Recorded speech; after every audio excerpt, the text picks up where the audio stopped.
Hello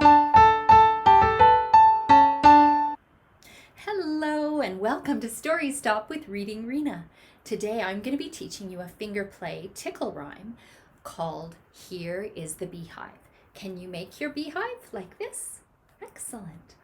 Here is the beehive, but where are the bees? They're hidden away where nobody sees. Watch and you'll see them come out of the hive. 1, 2, 3, 4, 5.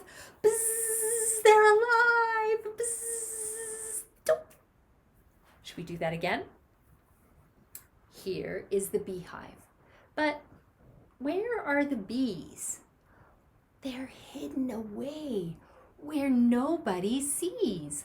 Watch and you'll see them come out of the hive.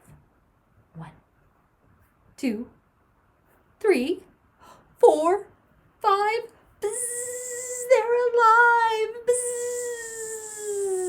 Bzz.